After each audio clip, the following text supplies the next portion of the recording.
Let's go to the audience. Hare. Te Scotty, I think you hit the ngako of the kaupapa in terms of the history.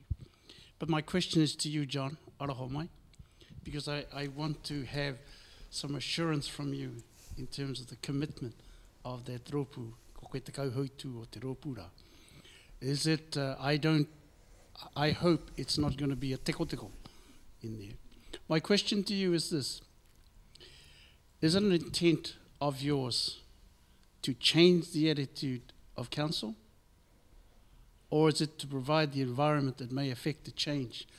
And if it's the second one, can you tell me how, if possible, you would look forward to doing that? I think it's a combination of both, because I think certainly it's how we influence the machinery of government from within, and I think the other key aspect is the quality of the relationships with our Maori communities and the haukainga iwi of Tamaki, because really it's supporting that platform where that advocacy will come from. And certainly it's about how we influence in terms of the quality of the relationships and advice that we need to be able to give. This new organisation is going to face a number of challenges, and one of the critical things is ensuring that at a minimum level, a lot of the current work and good work that's been created in our local Māori communities, whether it's Papakura, Waitakere, North Shore, Manukau, continues. And I think certainly for majority of our people, it's about being able to access the services and what they need from the kaunihira. And I think because the majority of our people is really about on the ground issues around transport, access to transport, access to libraries. For a lot of our whānau, they go to the libraries to get on the internet.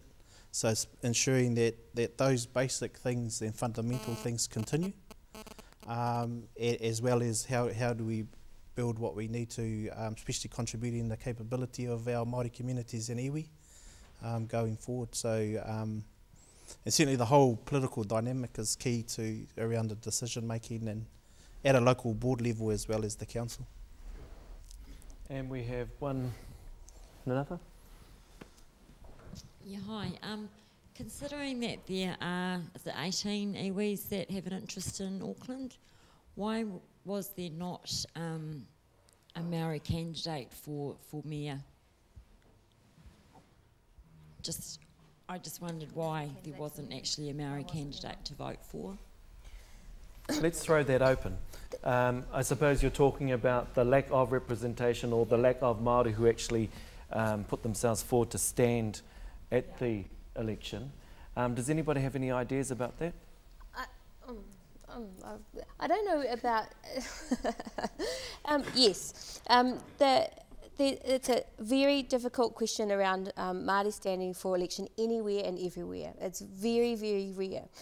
There's a question here about the chicken and the egg. In part, you look at central government and the fact we had Māori seats in central government we've had them for a very long time.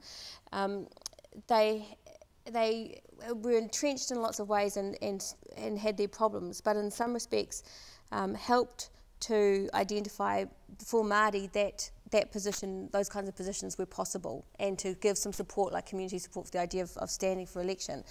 To some extent, Māori seats on the Super City Council would have helped with that not just this time round, but that kind of building around that Māori can stand for council, can potentially achieve a seat, and can get through the sort of majoritarian vote difficulties that we have.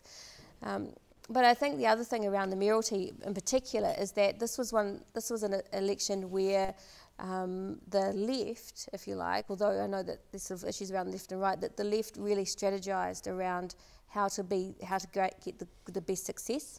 And so not having split votes of as much as possible with candidates was really important. So there's a whole lot of other sort of side political issues as well, I think, that contribute. But in the end of the day, you know, like Sandra was only the third Māori woman ever to be elected in the 80 years that Māori women could stand for election, Sandra was the third. I mean, that was, it took actually electoral reform before we got anything like real representation of Māori. Which reminds me, vote for MMP. So next year. But you actually, if you have a structural system that is inherently racist, because it devalues, or it treats the Māori vote as of less value than other votes, which is what the system, the current sort of first past the post type system we have in local government does.